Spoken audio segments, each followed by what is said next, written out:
Hello, IELTS family. Welcome to part 2 of our IELTS listening series. In today's episode, we've got a new techniques to help you master part 2, a real IELTS listening test, and of course, the start of the show, our IELTS guru, Chatu. Now, let's get started. Please, welcome, Chatu. Alright, Chatu, part 2 is here. Should we be worried? Worried? Only if you ignored my genius advice from episode 1. Here's the deal. Part 2 isn't as simple as the first one. It's like opening a bag of chips and realizing it's mostly air. Looks simple, but it's tricky. So, what's the plan today? Let's break it down. Okay, so what exactly makes different from part 1? Part 2 is a solo act, a single speaker talking about something like an event or a map. It's trickier than part 1, but it's also predictable if you know what to expect. Here's what we need to watch out for. Wait, so it's just one person talking. Does that make it easier? Or there is a twist? Good question. It might sound easier no back and forth conversation. But here's the catch. One speaker means more details, structure, and more chances to get lost. So, do we just need to memorize tons of synonyms? That sounds exhausting. Not exactly. You don't need to memorize them all, just get used to how IELTS rephrases common words. The more practice you get, the more natural it becomes. IELTS loves synonyms. You might hear vehicle instead of car, or AC unit instead of cooling system. If you're waiting for the exact word from the question, you're toast. Open Cambridge IELTS books and scan the answer pages. You'll notice the same synonyms pop up again and again. Why? Because IELTS examiners are lazy like that. Chatu, carefully please, or the IELTS police might come after us. Hey, if you're finding this helpful, don't be shy. Hit that like button. Subscribe, like, share, or I'll tell IELTS to add a 5th section. Alright, IELTS survivors. Buckle up, it's time to tackle one of IELTS' sneakiest tricks. Choose to letters. It sounds easy, right? Wait, just 2 answers? That doesn't sound too bad.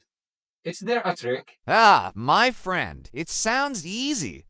Until IELTS steps in with its mind games. You'll get a list of about 5 options and the task. Pick the 2 answers the speaker actually confirms, not just the ones they casually throw around to confuse you. So, how do you beat this tricky question type? Step 1. Scan before you listen. Glance over the options quickly so you know what ideas you're hunting for. Wow. So just a quick scan? Should I try to memorize all the options? No need to memorize. Just get a general sense of the key ideas. You'll need that awareness when listening. Step 2. Beware of the mention trap. IELTS loves mentioning all the options. For instance, you might hear, "We considered A and B, then thought about C, but eventually decided on D and E." Don't fall for the decoys. Stay sharp and catch those final answers. Chatu, if I hear all the options mentioned, I shouldn't panic, right? Exactly. Just wait for the confirmation words. Don't jump to conclusions too soon. Step 3. Listen for those sneaky corrections. Words like but, however, actually, are your red flags if they say, "We initially chose A, but later switched to B." Guess what? Let her be your winner. Okay, got it. So if I hear a contrast word, I should focus on what comes after it. Now you're thinking like an IELTS ninja. Stay sharp and catch those clues. So remember, when you choose to letters, don't trust the first answers you hear. Stay alert, follow the clues, and show IELTS who's boss. What's next, Chatu? What are we doing now? Glad you asked. Now, we're moving on to real IELTS listening questions. Hey, IELTS team, quick heads up. This question follows the same topic from last episode. But don't panic. It won't affect your Part 2 answers. Oh, and check this out. A real IELTS Listening Test Part 2, questions 11 to 12 is about to appear on your screen. We'll go through them together, break them down, and show you exactly how to tackle these tricky questions like a pro. So, if you want to level up your IELTS game, go back and watch that episode first. Follow the story step by step like a Netflix series, but with fewer explosions and more brain work. Now, time to face the legendary. Choose 2 letters challenge. Sounds easy, huh? Well, that's what IELTS wants you to think. Now, before you hit that play button and dive into mushroom madness, here's what you need to do. Step 1. Scan the question fast. See questions 11 and 12. We need warnings about picking mushrooms, so don't get distracted wondering if mushrooms can make you see unicorns focus. We're listening for warnings, dangers, risks, or things you should avoid. Step 2. Check the answer options. We've got 5 potential answers, from don't pick old mushrooms to don't eat mushrooms given to you. IELTS loves to mention all the options just to confuse you. So mentally tag the words that scream danger, like old mushrooms, busy roads, or eating mystery mushrooms from a stranger. Step 3. Predict the trick. IELTS often uses tricky signals like, "We thought mushrooms by the road were safe, but we later learned they aren't." Translation, they're planting a trap. Words like but, however, actually, and in fact are your red flags. Oh, wait. Hold your mushrooms, folks. We're not done yet.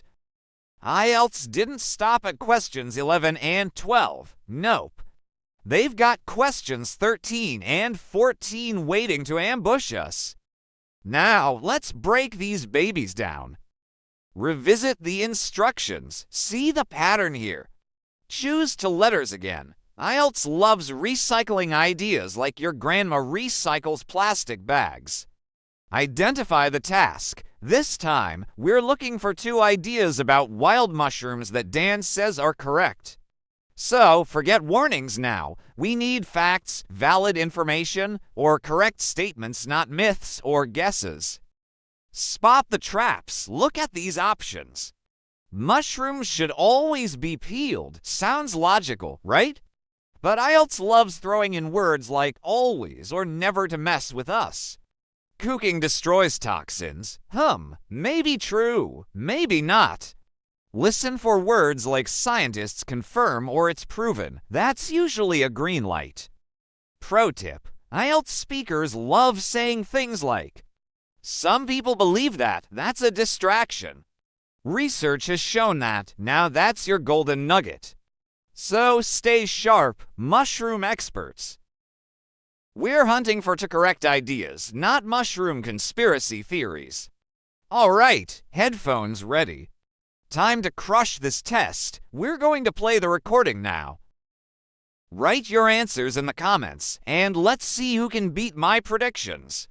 Good luck, and remember, if in doubt, guess. Because a blank answer is a guaranteed 0. Part 2. You will hear an expert on picking wild mushrooms called Dan talking on the radio. First, you have some time to look at questions 11 to 14.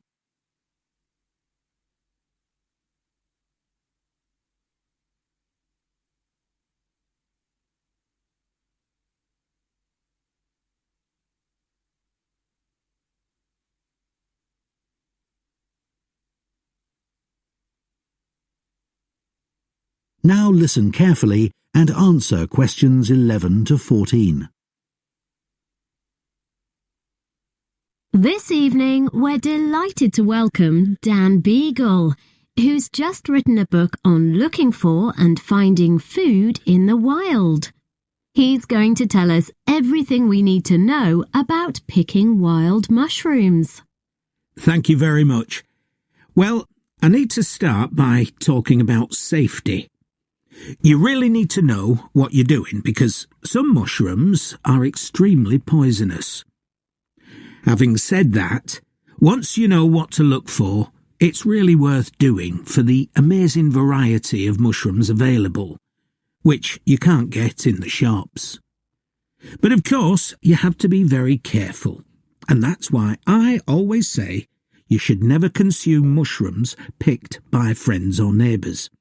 Always remember that some poisonous mushrooms look very similar to edible ones, and it's easy for people to get confused.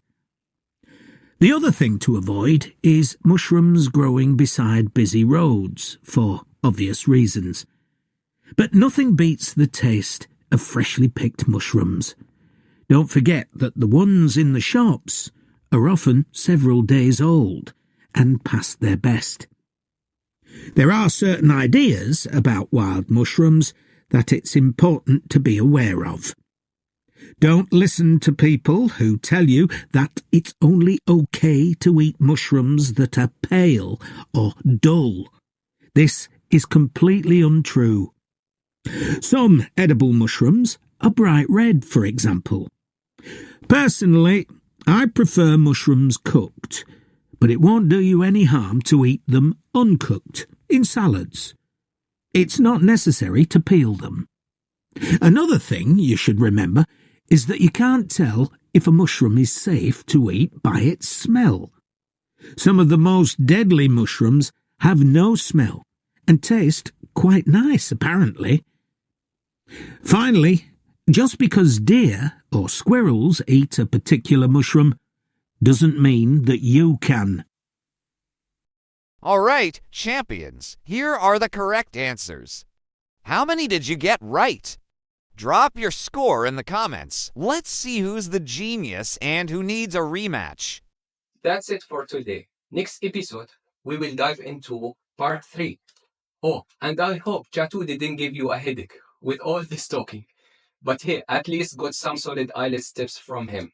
And if you missed the previous episode, part 1 of the IELTS listening test, go check it out. See you soon.